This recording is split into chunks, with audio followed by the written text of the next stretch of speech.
اشہد ان لا الہ الا اللہ وحدہ لا شریک لہ واشہد ان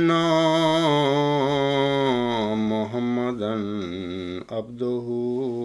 ورسولہ اما بعد فاعوذ باللہ من الشیطان الرجیم بسم اللہ الرحمن الرحیم الحمد للہ رب العالمین الرحمن الرحیم مالک یوم الدین ایاک نعبد و ایاک نستعین اہدنا الصراط المستقیم صراط الذین انعمت علیہم صراط الذین انعمت علیہم غیر المغضوب علیہم ولا الضالین۔ معزز سامعین کرام، مامورین اور مرسلین کی صداقت کے معیاروں کے سلسلے میں آج خاکسار کا یہ تیسرا خطبہ ہے۔ میں نے گزشتہ خطبہ جمعہ میں مرسلین کی صداقت کے لیے قرآن کریم کے پیش کردہ 5 معیاروں کا ذکر کیا تھا۔ بطور یاد دہانی میں ان 5 معیاروں کا آج دوبارہ ذکر کرنا چاہتا ہوں۔ پہلا معیار، دعویٰ سے پہلے مرسل کی زندگی بے داغ ہوتی ہے۔ دوسرا معیار، سچا مرسل دلیل کے ذریعے اپنی قوم پر غالب آتا ہے۔ تیسرا معیار، اللہ تعالیٰ کا سچا مرسل دعویٰ سے پہلے اپنی قوم یا اپنے ماحول میں لائق اور امید کی جگہ سمجھا جاتا ہے۔ چوتھا معیار، مرسلوں سے ان کی قومیں ہمیشہ ٹھٹھا اور تمسخر کرتی ہیں۔ تاریخ مذاہب میں ایک واحد جناب خلیفہ ثانی صاحب ہیں کہ جنہیں ان کے دعویٰ کی وجہ سے نہ کسی نے ٹھٹھا کیا اور نہ ہی تمسخر، بلکہ انہیں تو ان کے دعویٰ سے پہلے ہی جماعت احمدیہ کے بعض ناسمجھ لوگ مسلم موعود بنا کر بیٹھے ہوئے تھے۔ اب اگر قرآن کریم کا یہ معیار کہ مرسلوں سے ان کی قومیں ہمیشہ ٹھٹھا اور تمسخر کرتی ہیں سچا ہے، اور اللہ تعالیٰ نے یہ سچ فرمایا ہے، تو پھر اس قرآنی معیار کے برخلاف جناب خلیفہ ثانی صاحب کا دعویٰ مسلم موعود کس طرح سچا ہو سکتا ہے؟ سچائی کے سلسلے میں قرآن کریم کا یہ معیار خاکسار کے وجود میں ضرور پورا ہوا ہے۔ مثال کے طور پر، جب میں نے اپریل 1993 کے آغاز کے شروع میں اپنا سچا دعویٰ جناب خلیفہ رابع صاحب کے آگے پیش کیا تو خلیفہ صاحب نے میرے قطعی طور پر سچے دعوے کے متعلق نمبر 1 شیطانی وساوس، نمبر 2 پیغامیوں والا فتنہ کے الفاظ استعمال فرمائے تھے۔ ثبوت کے لیے الغلام.com پر خطوط سیکشن میں میرے دعویٰ کے سلسلے میں جناب خلیفہ رابع صاحب کا پہلا جوابی خط ملاحظہ فرمائیں۔ نمبر 3، اسی طرح خلیفہ رابع صاحب نے جلسہ سالانہ جرمی اگست 2001 کے موقع پر اپنے خطبہ جمعہ میں خاکسار کے متعلق فرمایا تھا۔ کیا فرمایا تھا؟ سنیے۔ آپ کہتے ہیں، میرے علم کے مطابق جرمنی میں بھی ایک شخص ہے جو کہ بیچارہ دماغی فطور میں مبتلا ہے۔ وہ بھی اپنے آپ کو زمانے کا مصلح سمجھتا ہے، حالانکہ اس کے 4 مرید بھی نہیں، 2-4 ایجنٹ ہوں گے باتیں کرنے والے۔ جماعت جرمنی گواہ ہے کہ اس کی کسی کو کوڑی کی بھی پرواہ نہیں ہے، وغیرہ وغیرہ۔ اب سوال ہے کہ جناب خلیفہ ثانی صاحب کے دعویٰ کے بعد ان کے متعلق بھی کیا کسی نے ٹھٹھا اور تمسخر کیا تھا، یا انہیں دماغی فطور میں مبتلا ہونے کا خطاب بھی دیا گیا تھا؟ ہرگز ہرگز نہیں، بلکہ اے میرے احمدی بھائیوں اور بزرگوں، مرسلوں کی صداقت کے لیے قرآن کریم کا یہ سچا معیار اسی عاجز کے وجود میں ہی پورا ہوا ہے۔ دوستو، ایک نظر خدا کے لیے، سید الخلق مصطفیٰ کے لیے۔ پانچواں معیار جو میں نے گزشتہ جمعہ میں بتایا تھا، بیان کیا تھا، مرسلوں کی بعثت کے وقت ان کی قومیں گمراہی میں لت پت ہوتی ہیں۔ مرسلوں کی صداقت کا یہ قرآنی معیار بھی جناب خلیفہ ثانی صاحب کی ذات میں پورا نہیں ہوا۔ کیا کوئی احمدی بھائی یا بزرگ مجھے بتا سکتا ہے کہ حضرت امام مہدی و مسیح موعود علیہ السلام کی زندگی میں یا حضرت مولوی نور الدین رضی اللہ تعالی عنہ کے دور خلافت میں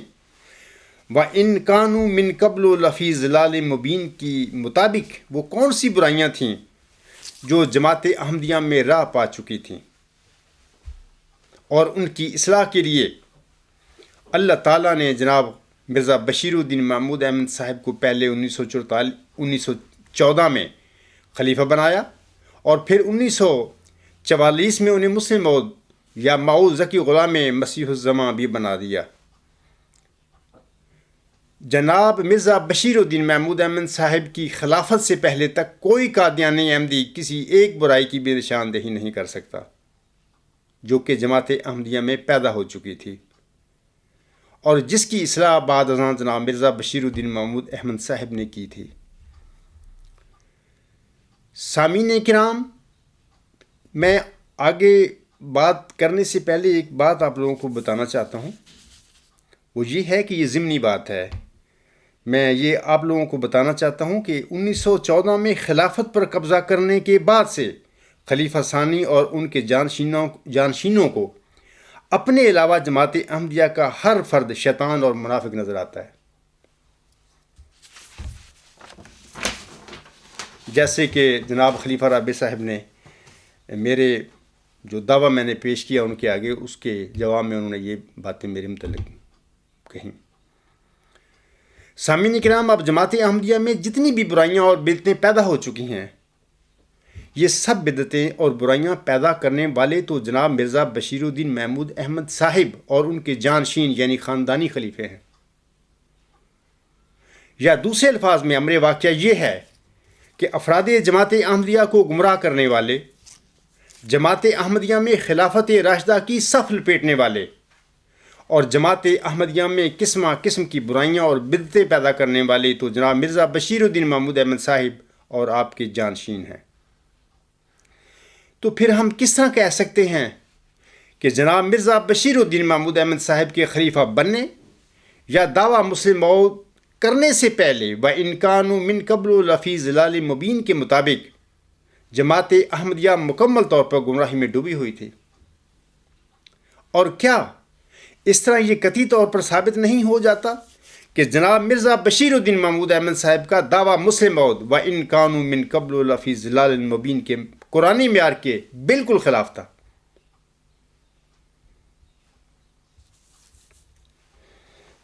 اے میرے احمدی بھائیوں اور بزرگوں،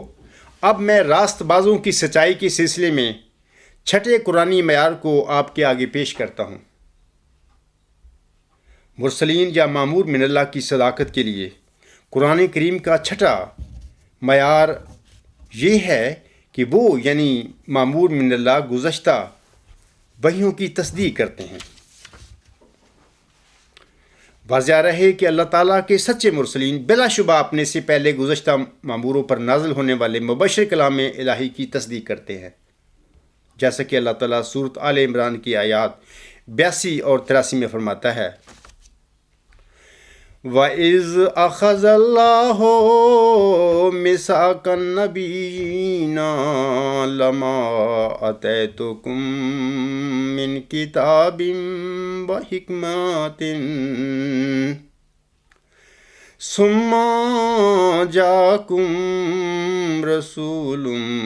مُّصَدِّقٌ لِّمَا مَعَكُم لا تؤمنن به ولا تنصرن قال اقررتم واخذتم على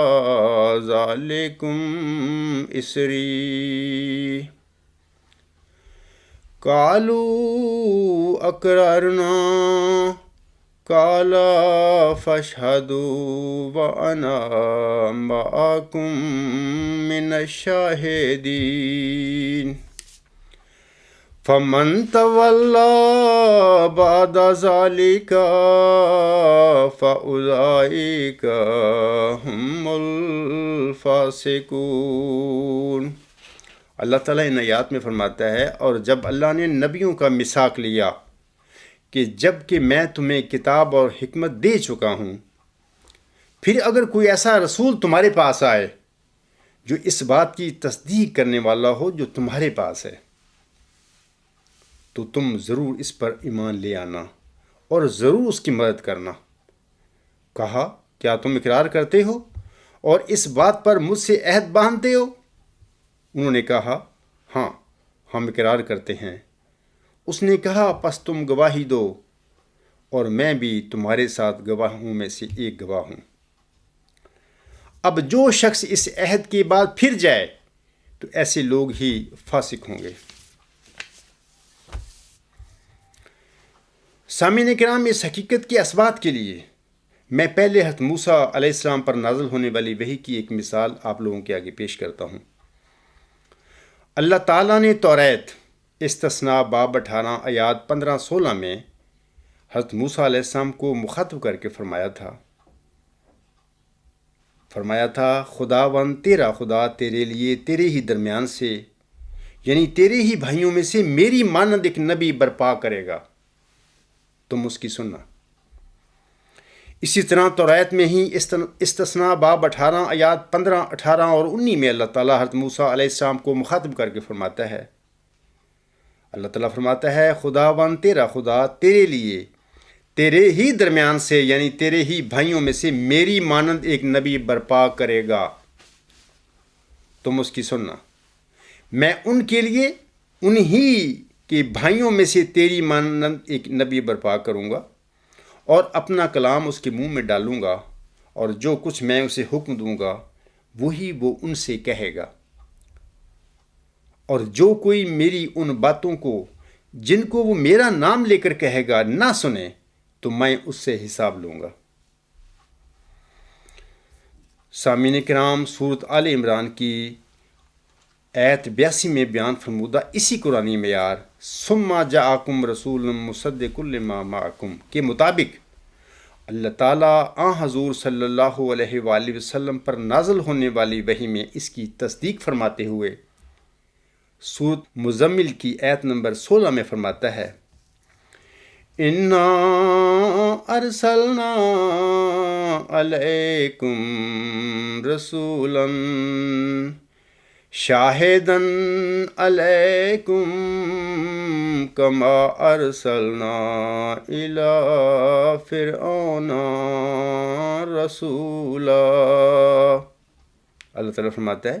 یقیناً ہم نے تمہاری طرف، مکے کے لوگ مخاطب ہیں، یقیناً ہم نے تمہاری طرف ایک ایسا رسول بھیجا ہے جو تم پر نگران ہے، جیسا کہ ہم نے فرعون کی طرف بھی ایک رسول بھیجا تھا۔ یعنی محمد عربی صلی اللہ علیہ وسلم کی پر نازل ہونے والی وحی میں وہی توریت کی جو وعدہ تھا حضرت موسیٰ علیہ السلام کے ساتھ کیا گیا، ثم جاءکم رسول مصدق لما معکم کے مطابق اللہ تعالیٰ نے بتا دیا حضرت صلی اللہ علیہ وآلہ وسلم پر نازل ہونے والی وحی میں کہ یہ وہی نبی اور رسول ہے جس کا وعدہ توریت میں کیا گیا تھا۔ دوسری مثال خاکسار حضرت صلی اللہ علیہ وآلہ وسلم اور حضرت عیسیٰ علیہ السلام پر نازل ہونے والی وحی میں سے دیتا ہے۔ اللہ تعالیٰ سے خبر پا کر حضرت صلی اللہ علیہ وآلہ وسلم اپنے امام مہدی کے متعلق فرماتے ہیں، ان محمد ابن علی قال ان لمہدینا آیاتین لم تکونا منذ خلق السماوات والارض تنخسف القمر لأول لیلۃ من رمضان وتنکسف الشمس فی النصف منہ ولم تکونا منذ خلق اللہ السماوات والارض۔ سنن دار قطنی کتاب العیدین باب صفت الصلاۃ الخسوف الکسوف۔ اس کا ترجمہ یہ ہے: حضرت امام محمد باقر، حضرت امام علی زین العابدین کے صاحبزادے اور حضرت امام حسین رضی اللہ تعالیٰ عنہ کے پوتے روایت کرتے ہیں کہ ہمارے مہدی کی سچائی کے دو نشان ایسے ہیں کہ جب سے زمین و آسمان پیدا ہوئے وہ کسی کی سچائی کے لیے اس طرح ظاہر نہیں ہوئے۔ چاند کو اس کے گرہن کی تاریخوں میں سے پہلی تاریخ یعنی 13 کو گرہن ہوگا، اور سورج کو اس کے گرہن کی تاریخوں میں سے درمیانی تاریخ یعنی 28 کو گرہن ہوگا۔ اور جب سے اللہ نے زمین و آسمان کو پیدا کیا، ان دونوں کو اس سے پہلے بطور نشان کبھی گرہن نہیں ہوا تھا۔ اسی طرح سامعین کرام، حضرت مسیح عیسیٰ ابن مریم علیہ السلام اللہ تعالیٰ سے خبر پا کر اپنی بعثت ثانیہ کے سلسلے میں اپنے حواریوں کے آگے متی باب 13 آیات 24 تا 27 میں بیان فرماتے ہیں۔ آپ فرماتے ہیں، مگر ان دنوں میں اس مصیبت کے بعد سورج تاریک ہو جائے گا اور چاند اپنی روشنی نہ دے گا، اور آسمان سے ستارے گرنے لگیں گے، اور جو قوتیں آسمان میں ہیں وہ ہلائی جائیں گی، اور اس وقت لوگ ابن آدم کو بڑی قدرت اور جلال کے ساتھ بادلوں میں آتے دیکھیں گے۔ اس وقت وہ فرشتوں کو بھیج کر اپنے برگزیدوں کو دنیا کی انتہا سے آسمان کی انتہا تک چاروں طرف سے جمع کرے گا۔ ایک اور میں پیش کرتا ہوں حوالہ اسی ضمن میں کہ ایک دوسری جگہ پر حضرت مسیح عیسیٰ ابن مریم علیہ السلام لوکا باب 21 آیات 25، 26، 23 اور 28 میں اپنی آمد ثانی کے متعلق فرماتے ہیں۔ آپ علیہ السلام فرماتے ہیں، اور سورج اور چاند اور ستاروں میں نشان ظاہر ہوں گے، اور زمین پر قوموں کو تکلیف ہوگی،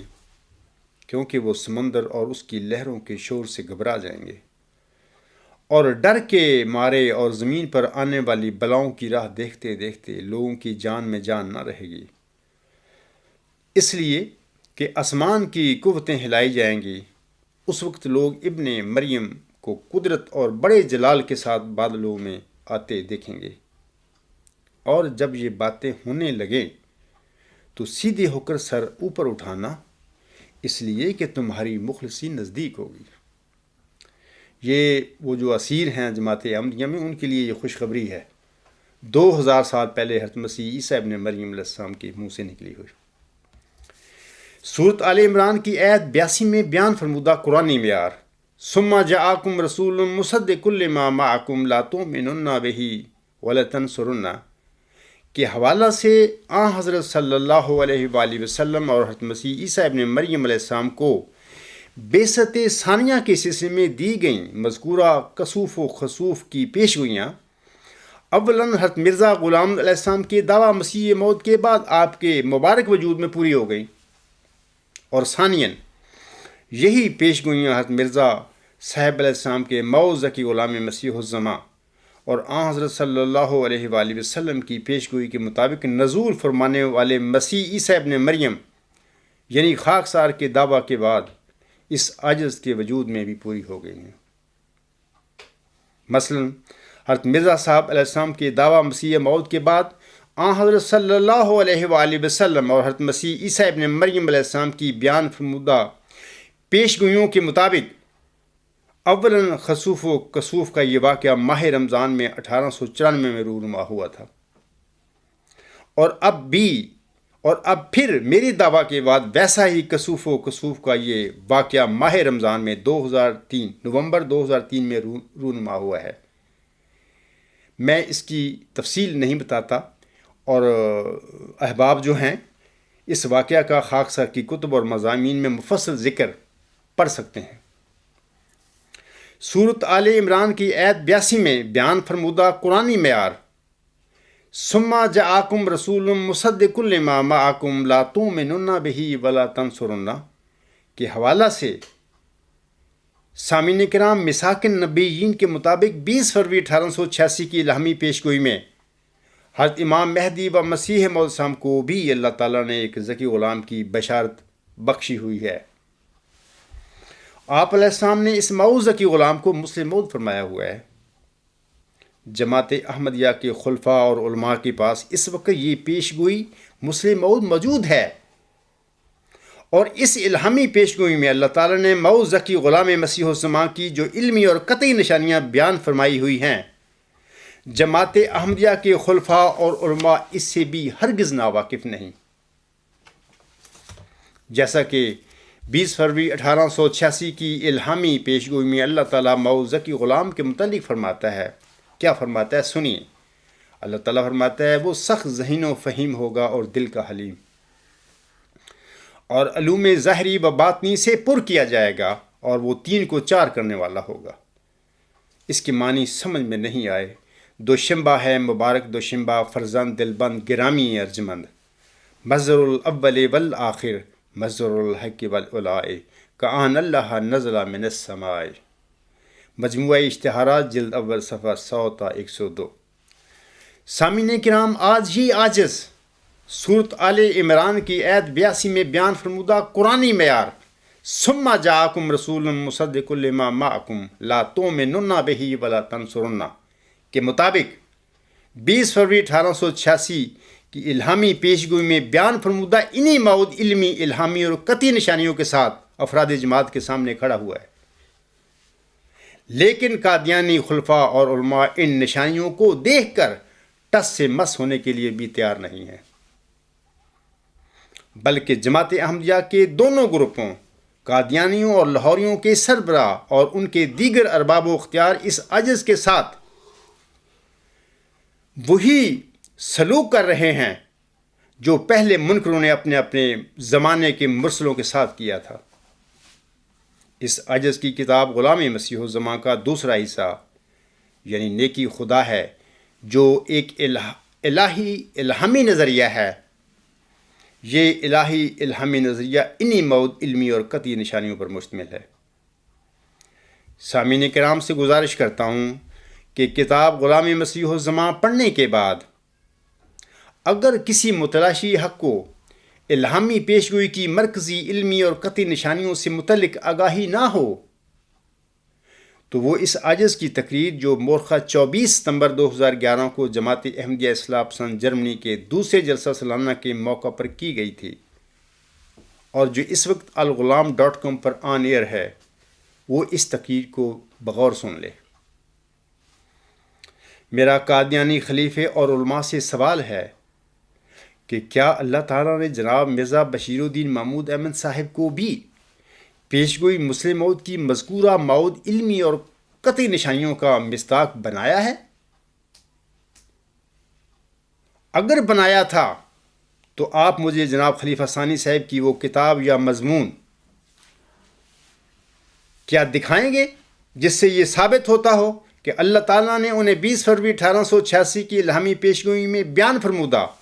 مذکورہ موعود علمی اور قطعی نشانیوں کا مصداق ٹھہرایا تھا؟ میں سامعین کرام پر واضح کرنا چاہتا ہوں کہ اللہ تعالیٰ نے سورت آل عمران کی آیت 82 کے مطابق آنے والے موعود ذکی غلام مسیح الزمان یا مسلم موعود یا موعود مسیح عیسیٰ ابن مریم کی یہ نشانیاں نہیں مقرر فرمائی ہیں کہ وہ کوئی تفسیر لکھے گا یا بہت ساری کتابوں کا مصنف ہوگا یا انکشاف الہی سے پہلے وہ جماعت احمدیہ کا خلیفہ ہوگا یا وہ لوگوں کو مرعوب کرنے کے لیے 8 گھنٹے کی تقریریں کرے گا وغیرہ وغیرہ۔ ایسا ہرگز نہیں ہے۔ جماعت احمدیہ میں لوگوں نے ثم جاءکم رسول مصدق لما معکم کے قرآنی معیار کے مطابق موعود مسلح یا موعود ذکی غلام مسیح الزمان کو انہی موعود علمی اور قطعی نشانیوں کی روشنی میں پرکھنا اور تلاش کرنا ہے جن کا وعدہ اللہ تعالیٰ نے 20 فروری 1886 کی الہامی پیشگوئی میں فرمایا ہوا ہے۔ مسلح موعود کی پہچان کے سلسلے میں اس کے علاوہ جو کچھ بھی ہے، اور جناب خلیفہ ثانی صاحب کے دعویٰ مسلم موعود کے حوالہ سے جس کا جماعت احمدیہ میں دن رات ذکر ہوتا رہتا ہے، وہ سب لوگوں کے خود ساختہ معیار ہیں، اور پیش گوئی مسلم موعود کے حوالہ سے ان کی کوئی بھی حیثیت نہیں ہے۔ اب میں قرآن کریم کا جو چوتھا معیار ہے وہ بتاتا ہوں آپ لوگوں کو، کہ ایک صادق کی سچائی کے حق میں قرآنی معیار نمبر 7 یہ ہے کہ مرسلین بڑے دلیر اور متقی ہوتے ہیں۔ مرسلین خدا تعالیٰ کا پیغام پہنچاتے ہیں، اور یہ لوگ کسی سے خائف نہیں ہوتے، جیسا کہ اللہ تعالیٰ اپنے مرسلوں کے بارے میں سورۃ الاحزاب کی آیت نمبر 40 میں فرماتا ہے، الذین یبلغون رسالات اللہ ویخشونہ ولا یخشون احدا الا اللہ وکفی باللہ حسیبا۔ اللہ تعالیٰ اس آیت میں فرماتا ہے کہ یہ اللہ کی سنت ان لوگوں میں گزر چکی ہے پہلے ہی، کہ وہ یعنی اللہ تعالیٰ کے جو مامورین ہیں جب دنیا میں آتے ہیں وہ اللہ کے پیغام کو پہنچایا کرتے تھے اور اس سے ڈرتے رہتے تھے، اور اللہ کے سوا کسی اور سے نہیں ڈرتے تھے، اور اللہ حساب لینے کے لحاظ سے بہت کافی ہے۔ میرے احمدی بھائی، محمودی نظام میں مقید احمدیوں کی ذہنی حالت سے تو آگاہ ہوں گے۔ ان لوگوں کی ذہنی تطہیر کر کے اور اخراج اور مقاطعہ کی سزاؤں کا خوف دلا کر کیا انہیں عملاً زندہ درگور نہیں بنا دیا گیا ہے؟ جیسا کہ 20 فروری 1886 کی الہامی پیشگوئی میں اللہ تعالیٰ فرماتا ہے، اے مظفر تجھ پر سلام، خدا نے یہ کہا تا وہ جو زندگی کے خواہاں ہیں موت کے پنجہ سے نجات پاویں، اور وہ جو قبروں میں دبے پڑے ہیں باہر آویں۔ آج احمدیوں کی موجودہ حالت کیا پیش گوئی مسلم موعود اور ملہم یعنی حضرت امام مہدی و مسیح موعود علیہ السلام کی صداقت کا منہ بولتا ثبوت نہیں ہے؟ واضح رہے کہ کسی انسان کو اس کی سچائی اور اس کے سچے ہونے کا عرفان دلیر بناتا ہے۔ اللہ تعالیٰ نے اس عاجز کو نہ صرف خلیفہ ثانی صاحب کے دعویٰ مسلم موعود کے جھوٹے ہونے کی وجوہات سے آگاہ فرمایا، بلکہ الہامی پیشگوئی میں مذکورہ موعظہ غلام مسیح الزماں کی علمی، الہامی اور قطعی نشانیاں عنایت فرما کر یہ بھی بتا دیا کہ تو کس طرح سچا ہے۔ اسی سلسلے میں جناب خلیفہ رابع صاحب اپنے 5 دسمبر 1986 کے خطبہ جمعہ میں فرماتے ہیں، آپ فرماتے ہیں، اسبات وہ لوگ ہیں جو وقی ہیں، جن کی باتیں غلط نہیں ہوا کرتی، جن کی باتوں میں وزن ہوتا ہے، اور جب بات کرتے ہیں حق کی بات کرتے ہیں۔ اب یہ بظاہر الگ الگ معنی ہیں، لیکن ایک دوسرے کے ساتھ ان سب کا گہرا تعلق ہے۔ وہ شخص جو حق پر قائم ہو اور حق کا عرفان بھی رکھتا ہو، اس کے لیے لازمی ہے کہ وہ بہادر بھی ہو، کیونکہ دلیری سچائی سے پیدا ہوتی ہے، اور صرف سچائی سے نہیں بلکہ سچائی کے عرفان سے پیدا ہوتی ہے۔ اور دلائل میں جب گفتگو ہو رہی ہو تو وہ شخص جس کے پاس حق ہو، جس کے پاس مضبوط اور قاطع دلیل ہو، جو شخص اس مضمون کا عرفان رکھتا ہو جس میں گفتگو کر رہا ہے، اس کی بات میں ایک عجیب شوقت پیدا ہو جاتی ہے، اس کی بحث میں ایک ایسی طاقت آ جاتی ہے کہ اس کے نتیجے میں اس کا دلیر ہونا اس کا طبعی اور لازمی نتیجہ ہے۔ اس لیے مومن اپنی گفتگو میں کامل یقین رکھتا ہے، اور اس کے لیے ڈگمگانے کا سوال ہی پیدا نہیں ہوتا۔ ہمیشہ دلائل میں اور گفتگو میں وہ شخص ڈگمگاتا ہے جو کہیں جا کر خود ابہام کا شکار ہو جاتا ہے، تو لا علمی اور مضمون کی معرفت میں کمی دلائل کی دنیا میں قدم کو ڈگمگاتی ہے، اور اسی حد تک اس سے ثبات قدم چھین لیتی ہے۔ سامعین کرام، خاکسار نے 10 جون 2002 کو باضابطہ طور پر اپنا دعویٰ مکمل ثبوت کے ساتھ جناب خلیفہ رابع صاحب کی خدمت میں بھیجا تھا۔ اس وقت جناب خلیفہ صاحب اپنی خلافت کی جوبلی منانے میں مصروف تھے۔ جب میرا یہ دعویٰ اور اس کا ثبوت ان کے آگے پہنچا تو وہ اپنے ہوش و حواس میں نہ رہے، بلکہ امراً زندہ درگور ہو گئے۔ انہیں اپنے باپ کے دعویٰ مسلم موعود کی حقیقت کا بھی ادراک ہو گیا، اور خلافت کے نام پر خاندانی گدی جو ان کے باپ نے شروع کی تھی اس کی حقیقت بھی ان پر واضح ہو گئی۔ 10 جون 2002 کے بعد جناب خلیفہ رابع صاحب کی جسمانی اور ذہنی حالت کا اندازہ MTA پر آپ سب احمدیوں نے کیا ہوا ہے، اس کا یہاں اعادہ کرنے کی ضرورت نہیں۔ میرے دعوے کے بعد وہ میری سچائی سے اتنا مرعوب اور خوف زدہ ہو چکے تھے کہ ان کے قدموں میں کوئی ثبات نہیں تھا، وہ ڈگمگا چکے تھے۔ احباب جماعت جانتے ہیں کہ ان سے چلا نہیں جاتا تھا۔ میرا دعویٰ وصول ہونے کے چوتھے جمعہ مورخہ 5 جولائی 2002 کو وہ خطبہ جمعہ کے دوران ڈائس پر گر پڑے، اور یہ واقعہ افراد جماعت نے بذریعہ MTA ملاحظہ کیا ہوا ہے۔ خلیفہ رابع صاحب کے اپنے بیان کے مطابق صادقوں کے قدموں میں ثبات ہوتا ہے، اور وہ جھوٹوں کے آگے ڈائسوں پر گرا نہیں کرتے، بلکہ جھوٹے سچوں کے آگے ڈائسوں پر گرا کرتے ہیں۔ اے میری احمدی بہنوں، بھائیوں اور بزرگوں، اگر خلیفہ رابع صاحب اپنے باپ کے مسلم موعود ہونے کے عقیدہ میں سچے تھے تو پھر میرے دعویٰ سے آگاہ ہونے کے بعد وہ ڈائس پر کیوں گر پڑے؟ کیا یہ صداقت کا قرآنی معیار وَلَا يَخْشَوْنَ أَحَدًا إِلَّا اللَّهَ کا جلوہ نہیں تھا؟ کیوں غضب بھڑکا خدا کا، مجھ سے پوچھو غافلو، ہو گئے ہیں اس کا موجب میرے جھٹلانے کے دن۔ وَلَا يَخْشَوْنَ أَحَدًا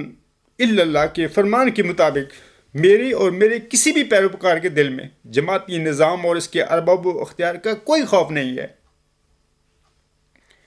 خاکسار اور میرا کوئی بھی پیروکار جماعت احمدیہ قادیان اور لاہور کا ہر جگہ اور ہر سٹیج پر نہ صرف مقابلہ کرنے کے لیے تیار ہیں، بلکہ اپنے دعویٰ موعود ذکی غلام مسیح الزماں کی سچائی کے سلسلے میں دلائل اور براہین کے ساتھ گفتگو کرنے کے لیے بھی تیار ہے، ہمہ وقت تیار ہے۔ برصغیر تذکرہ اسی ضمن میں بطور مثال خاکسار 2009 کا ایک واقعہ آپ سب لوگوں کے گوش گزارنا چاہتا ہے۔ خاکسار کے ایک رشتہ دار مربی نے مجھ سے پیش گوئی مسلم موعود کے سلسلے میں جماعت احمدیہ کے حاضر سربراہ پروفیسر جامعہ احمدیہ، جس کا نام بتانا مناسب نہیں ہے، سے گفتگو کرنے کی درخواست کی، اور اس غرض کے لیے مجھے شام 7 بجے جامعہ احمدیہ ربوہ میں پروفیسر صاحب کے کمرہ میں آنے کی دعوت دی گئی۔ خاکسار مقررہ وقت کے مطابق اپنے 2 عدد ساتھیوں کے ہمراہ جامعہ احمدیہ میں پروفیسر صاحب کے کمرہ میں حاضر ہو گیا۔ اس وقت پروفیسر صاحب کے کمرہ میں قریباً 6-7 کی تعداد میں لوگ تھے، جن میں کچھ فارغ و تحصیل مربیان اور کچھ جامعہ احمدیہ کے سینئر طالب علم تھے۔ میری اور پروفیسر صاحب کی گفتگو 7 بجے سے رات 12:30 بجے تک، یعنی 5.5 گھنٹے ہوئی۔ 2 دن کے بعد یہی پروفیسر صاحب اپنے 2 ساتھیوں کے ہمراہ میرے ساتھ گفتگو کرنے کے لیے میرے گھر پر تشریف لائے۔ اس دفعہ پھر ہماری 7 سے لے کر رات 12:30 بجے تک گفتگو ہوئی۔ اس گفتگو میں جناب پروفیسر صاحب نے تسلیم کیا کہ موعود ذکی غلام کے حوالہ سے حضرت امام مہدی و مسیح موعود علیہ السلام پر نازل ہونے والے مبشر الہامات کو جھٹلایا نہیں جا سکتا، اور اس موعود وجود نے ابھی جماعت احمدیہ میں ظاہر ہونا ہے۔ سامعین کرام، کیا کوئی ایسا مدعی جس کو اپنے دعویٰ میں تھوڑا سا بھی شک ہو، وہ جامعہ احمدیہ ربوہ میں ایک حاضر سربراہ پروفیسر کے ساتھ گفتگو کرنے کے لیے کیا جائے گا؟ کیا اس عاجز کے جامعہ احمدیہ میں پیش ہوئی مسلم موعود کے سلسلے میں گفتگو کرنے کے لیے جانے سے قرآنی معیار وَلَا يَخْشَوْنَ أَحَدًا إِلَّا اللَّهَ کی تصدیق نہیں ہوتی؟ یہ باتیں میں آپ سب کو اس لیے بتا رہا ہوں تاکہ آپ سب کو علم ہو جائے کہ قرآن کریم کے مطابق صادق صرف اللہ تعالیٰ سے ڈرتا ہے اور غیر اللہ کا اس کے وجود میں کوئی خوف نہیں ہوتا۔ اور اللہ تعالیٰ نے ان صفات حسنہ سے نہ صرف اس عجز کو بلکہ اس عجز کے پیروکاروں کو بھی نواز رکھا ہے، الحمدللہ۔ اب میں 8واں جو قرآنی معیار ہے مرسلین اور مامور من اللہ کی صداقت کے لیے، اس کا میں ذکر کرتا ہوں۔ وہ یہ کہ ایک مامور من اللہ کی سچائی کے حق میں قرآنی معیار نمبر 8 سامعین کرام یہ ہے کہ مرسلین کی بعثت سے پہلے دنیا میں فساد برپا ہوتا ہے، جیسا کہ اللہ تعالیٰ اپنے امی نبی صلی اللہ علیہ وآلہ وسلم کے سلسلہ میں سورۃ الروم کی آیت نمبر 42 میں فرماتا ہے، ظہر اللہ فساد فی البر والبحر بما کسبت ایدی الناس لیذیقہم بعض الذی عملوا لعلہم یرجعون۔ اللہ تعالیٰ فرماتا ہے اس آیت میں خشکی اور تری میں فساد ظاہر ہو گیا اس سے جو لوگوں کے ہاتھوں نے کمایا، تاکہ انہیں اس کا کچھ مزہ چکھائے جو انہوں نے کیا، شاید وہ رجوع کر سکیں۔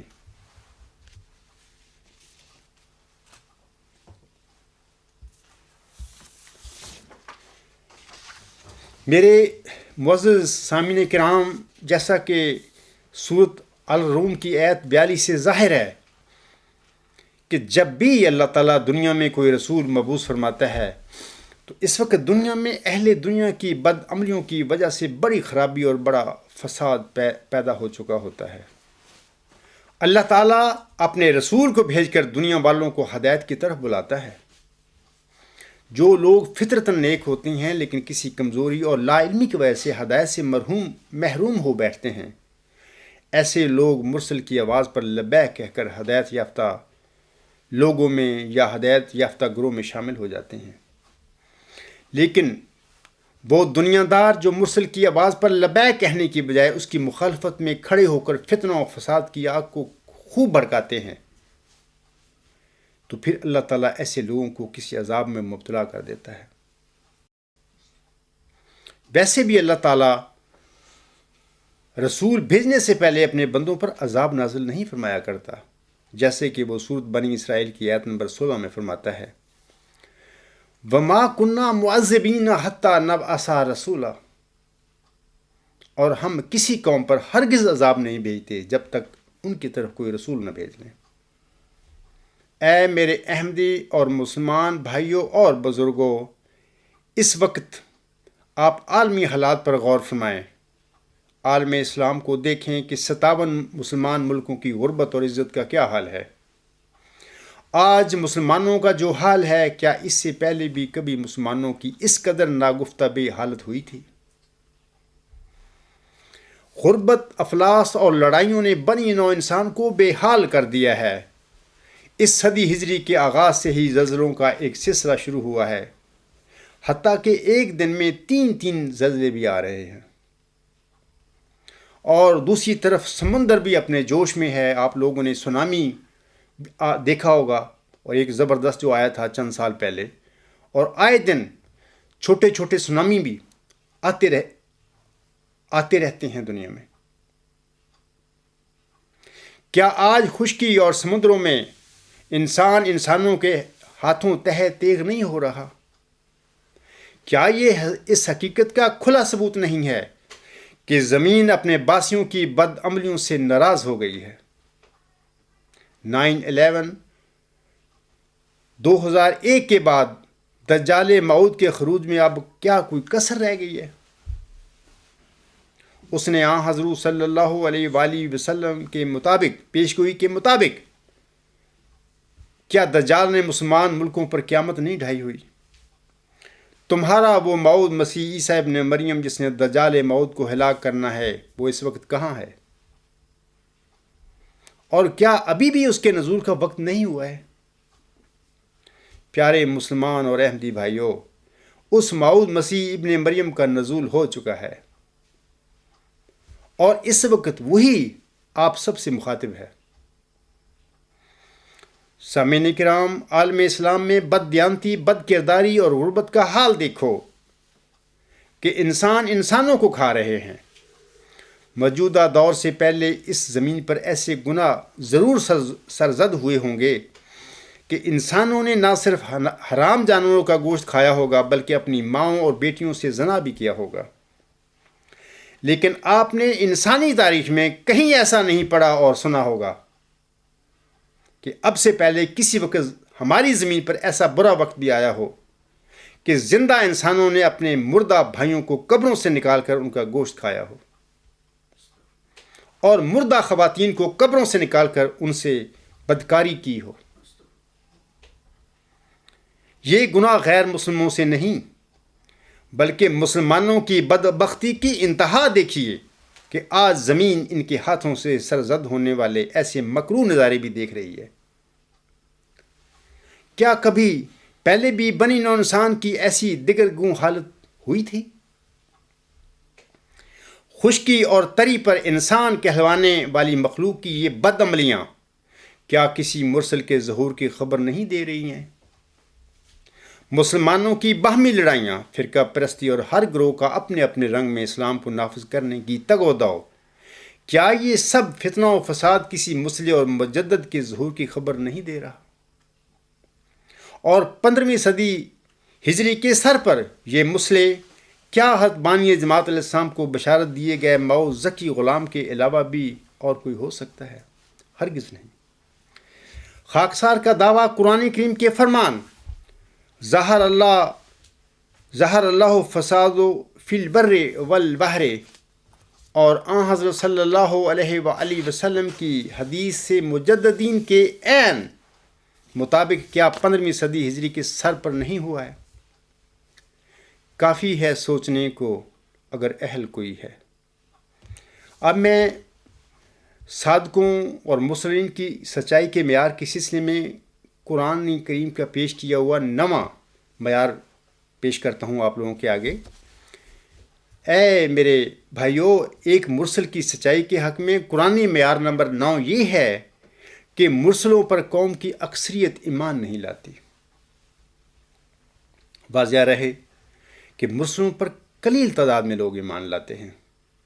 اللہ تعالیٰ سورۃ الشعراء کی آیت نمبر 9 میں فرماتا ہے وَمَا كَانَ أَكْثَرُهُم مُؤْمِنِينَ، مگر ان میں سے اکثر ایمان نہیں لاتے۔ اسی طرح سورۃ البقرہ کی آیت نمبر 99 یعنی 89 میں اللہ تعالیٰ فرماتا ہے وَقَالُوا قُلُوبُنَا غُلْفٌ بَل لَّعَنَهُمُ اللَّهُ بِكُفْرِهِمْ فَقَلِيلًا مَّا يُؤْمِنُونَ۔ اور انہوں نے کہا ہمارے دل مجسم پردہ ہیں۔ حقیقت یہ ہے کہ اللہ نے ان کے کفر کی وجہ سے ان پر لعنت ڈال رکھی ہے، بس وہ کم ہی مان لاتے ہیں۔ ایسے ہی سورۃ البقرہ کی ہی آیت نمبر 101 میں اللہ تعالیٰ فرماتا ہے أَوَكُلَّمَا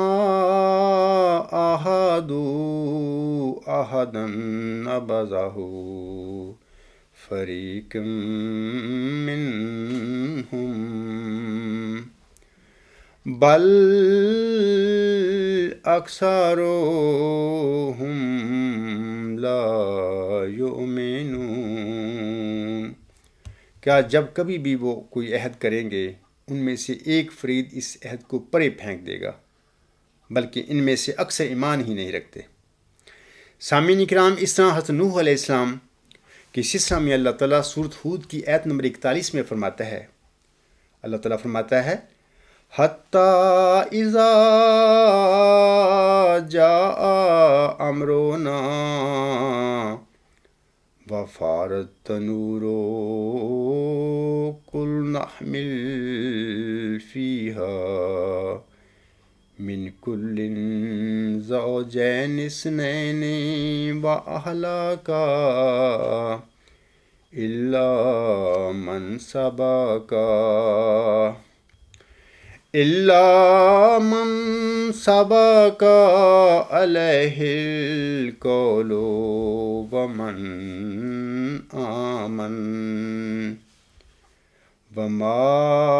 آمن معه إلا قليل۔ اللہ تعالیٰ فرماتا ہے اس آیت میں، یہاں تک کہ جب ہمارا فیصلہ آ پہنچا اور بڑے جوش سے چشمے پھوٹ پڑے تو ہم نے نوح سے کہا کہ اس کشتی میں ہر ایک ضرورت کے جانور میں سے جوڑا جوڑا سوار کر، اور اپنے اہل کو بھی سوائے اس کے جس کے خلاف فیصلہ گزر چکا ہے،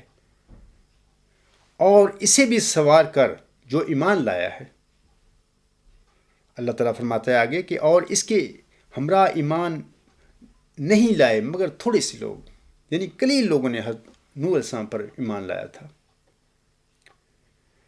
سامعین کرام، اس طرح حضرت موسیٰ علیہ السلام کے سلسلے میں بھی اللہ تعالیٰ سورۃ یونس کی آیت نمبر 84 میں فرماتا ہے، اللہ تعالیٰ فرماتا ہے فما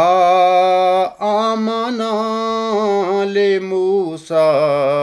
الا ذریۃ من قومہ علی خوف من فرعون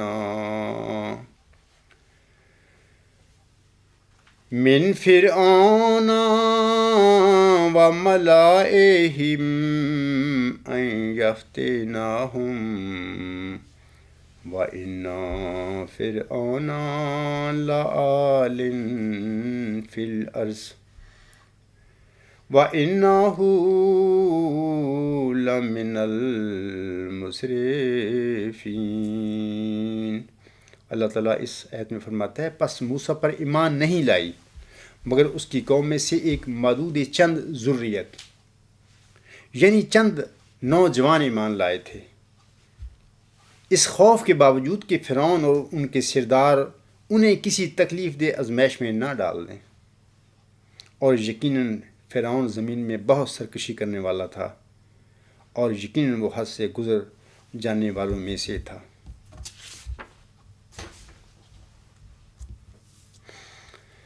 آج خاکسار کے دعویٰ کے وقت افراد جماعت احمدیہ کا بھی سامعین کرام وہی حال ہے جو حضرت موسیٰ علیہ السلام کے وقت میں بنی اسرائیل کا حال تھا۔ میرے احمدی بھائیوں کا بھی قادیانی نظام کے اخراج و مقاطعہ کے علاوہ قسم قسم کی سزاؤں کے ڈر سے آج وہی حال ہے جس کا قریباً 1 صدی قبل اللہ تعالیٰ نے پیشگوئی مسلم موت میں ذکر فرمایا ہوا ہے، جیسا کہ اللہ تعالیٰ فرماتا ہے تب وہ جو زندگی کی خواہاں ہیں موت کے پنجہ سے نجات پاویں، اور وہ جو قبروں میں دبے پڑے ہیں باہر آویں۔ سامعین کرام، اسی طرح حضرت یوسف علیہ السلام کا سارا واقعہ بیان کرنے کے بعد اسی صورت کے آخر پر اس کی آیت نمبر 104 میں اللہ تعالیٰ کافروں کے اسی رویے کا ذکر فرما کر اپنے پیارے نبی صلی اللہ علیہ وآلہ وسلم سے مخاطب ہو کر فرماتا ہے وَمَا أَكْثَرُ النَّاسِ وَلَوْ حَرَصْتَ بِمُؤْمِنِينَ۔ اللہ تعالیٰ فرماتا ہے اور اکثر انسان خواہ تو کتنا بھی چاہے ایمان لانے والے نہیں بنیں گے۔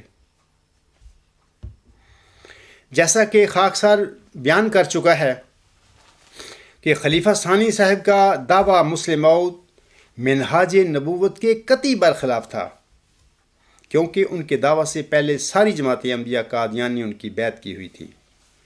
قرآنی معیار کے مطابق ہر دور میں ہر مرسل پر سامعین کرام قلیل تعداد میں لوگ ایمان لاتے ہیں۔ یہ اللہ تعالیٰ نے ایک سچے معمور من اللہ کی صدق کا ایک معیار مقرر فرمایا ہے، لیکن خلیفہ ثانی صاحب کا دعویٰ مسلم موعود اس قرآنی معیار وما کان اکثرہم مومنین کے بھی برخلاف تھا۔ وجہ اس کی یہ تھی کہ ان کے دعویٰ کا کوئی احمدی انکار کر سکتا ہی نہیں تھا، کیونکہ سب نے ان کی بیعت کی ہوئی تھی۔ جس احمدی نے بھی خلیفہ ثانی صاحب کے دعویٰ سے اختلاف کیا اسے اخراج مقاطعہ کی سزاؤں کے علاوہ اپنی فیملی اور ماحول میں ذلت اور رسوائی کے ساتھ ساتھ ٹھٹھے اور تمسخر کا بھی سامنا کرنا پڑا۔ خاکسار نے خلیفہ ثانی صاحب کے دعویٰ مسلم موعود کو قرآن کریم اور حضرت حکم عدل علیہ السلام کے مبشر الہامات کے ذریعے کلیتاً جھٹلا کر اپنے مدلل دعوے کو اپریل 1993 میں جناب خلیفہ رابع صاحب کے آگے رکھا تھا۔ خاکسار بس دسمبر 2003 سے اپنے مدلل اور سچے دعوے کی طرف احمدی اور غیر احمدی سب مسلمانوں کو کھلے عام بلا رہا ہے، لیکن صادق کے لیے قرآنی معیار وما کان اکثرہم مومنین کے مطابق تھوڑے لوگ ہی خاکسار کے دعوے پر ایمان لائے ہیں۔ اے میرے احمدی بھائیوں اور بزرگوں،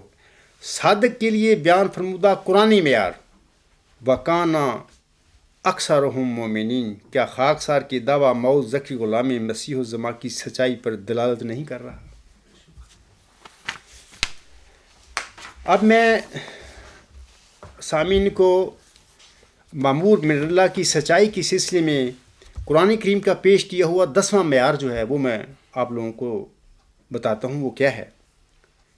واضح رہے کہ ایک مرسل کی سچائی کے حق میں قرآنی معیار نمبر 10 یہ ہے کہ مرسلین گزشتہ ماموروں کی تصدیق کرتے ہیں۔ اللہ تعالیٰ کے سچے مرسلین گزشتہ صادقوں اور مامورین کی تصدیق کرتے ہیں، جیسا کہ اللہ تعالیٰ سورۃ البقرہ کی آیت نمبر 42 میں فرماتا ہے وَآمِنُوا بِمَا أَنزَلْتُ مُصَدِّقًا لِمَا مَعَكُمْ، اور اس پر ایمان لاؤ جو میں نے اتارا ہے اور جو اس کلام کو جو تمہارے پاس ہے سچا کرنے والا ہے۔ اسی مضمون کا ذکر سامعین کرام سورۃ المائدہ کی آیت نمبر 49 میں اس طرح ملتا ہے وَأَنزَلْنَا إِلَيْكَ الْكِتَابَ بِالْحَقِّ مُصَدِّقًا لِمَا بَيْنَ يَدَيْهِ مِنَ الْكِتَابِ، اور ہم نے تیری طرف حق کے ساتھ کتاب نازل کی ہے اس کی تصدیق کرتے ہوئے جو کتاب میں سے اس کے سامنے ہے، یعنی ان کے سامنے ہے جو لوگ اس کو یہودی نصارہ تھے مکہ میں۔ واضح ہو کہ قرآنی تعلیم کے مطابق یہ عاجز نہ صرف پہلے آنے والے سارے مرسلوں کو سچا قرار دے کر ان کی تصدیق کرتا ہے بلکہ بحیثیت رسول ان میں سے کسی ایک میں بھی فرق نہیں کرتا، جبکہ خلیفہ ثانی صاحب نے ایک جھوٹا دعویٰ مسلم موعود کر کے نہ صرف مرسلوں کی توہین کی بلکہ جلال الہی کو بھی بھڑکایا تھا۔ خلیفہ ثانی صاحب کے اسی جرم کی مناسبت سے اللہ تعالیٰ نے موعود ذکی غلام مسیح الزماں کے نزول کے سلسلہ میں پہلے سے ہی فرمایا ہوا ہے۔ کیا فرمایا ہوا؟ اللہ تعالیٰ فرماتا ہے جس کا نزول بہت مبارک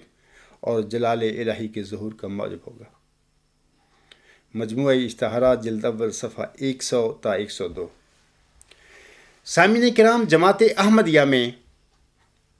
خلفاء اور علماء اور کرتا دھرتا جو لوگ ہیں وہ سمجھتے ہیں کہ ہم لوگوں نے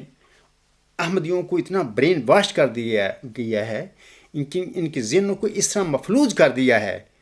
کہ اب کوئی موعود ذکی غلام میں مسیح الزماں آتا بھی رہے تب بھی یہ لوگ اس حالت میں نہیں ہیں ذہنی طور پر کہ اس کے دعوے کی طرف یہ توجہ کر سکیں۔ یا میں بالفاظ دیگر آپ لوگوں کو کہنا چاہتا ہوں کہ ہٹلر کا اپنے زمانے میں جو وزیر اطلاعات تھا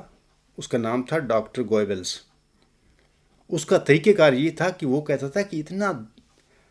اتنا زیادہ جھوٹ بولو کہ لوگ جھوٹ کو سچ سمجھنا شروع کر دیں۔ ڈاکٹر گوئبلز جو تھا اسی کے طریقہ کار کو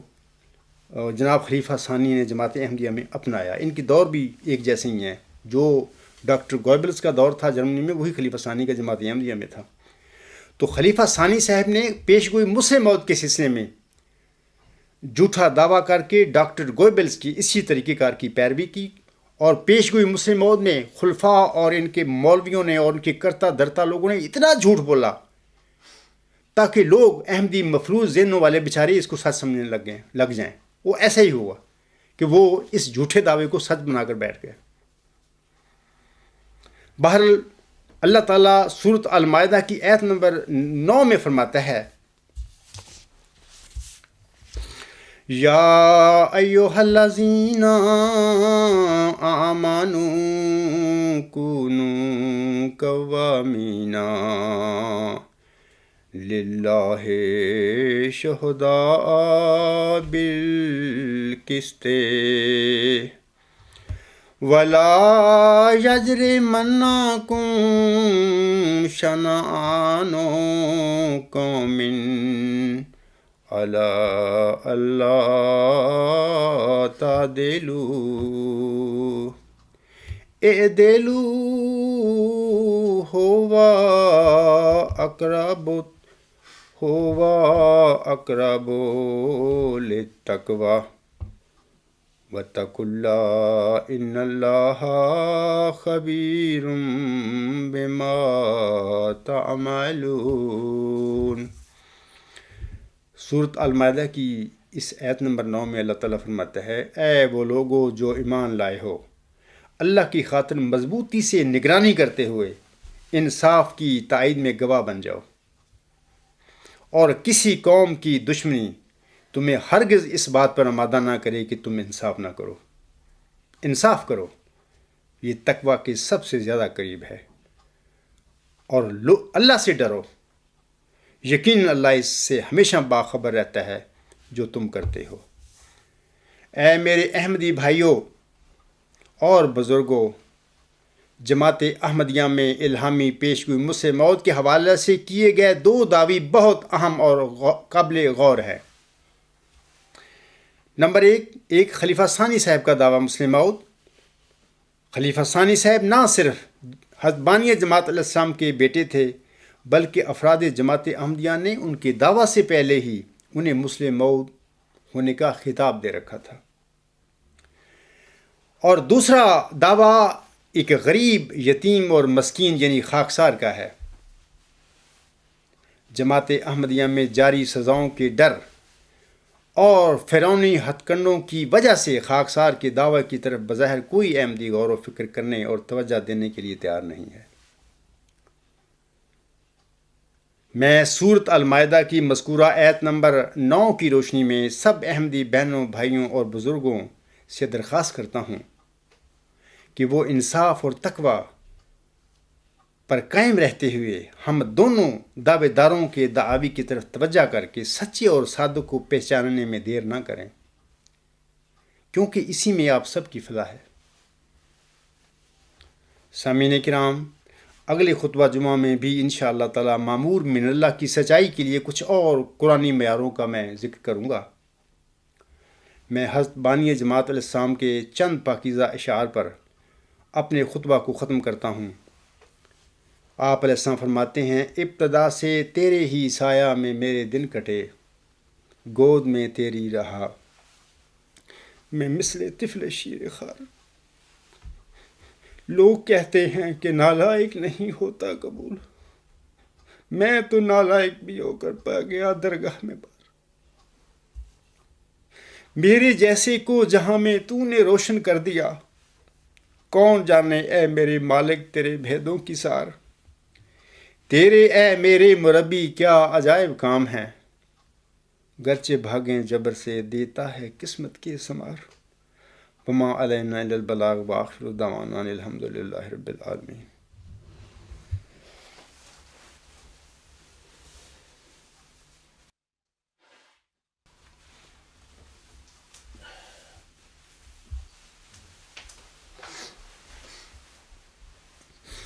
الحمد للہ نحمدہ ونستعینہ ونستغفرہ ونؤمن بہ ونتوکل علیہ ونعوذ باللہ من شرور انفسنا ومن سیئات اعمالنا، من یہدہ اللہ فلا مضل لہ ومن یضللہ فلا ہادی لہ، ونشہد ان لا الہ الا اللہ ونشہد ان محمدا عبدہ ورسولہ۔ عباد اللہ رحمکم اللہ، ان اللہ یأمر بالعدل والاحسان وایتاء ذی القربی وینہی عن الفحشاء والمنکر والبغی يعظكم لعلكم تذكرون اذكروا الله يذكركم وادعوه يستجب لكم ولذكر الله أكبر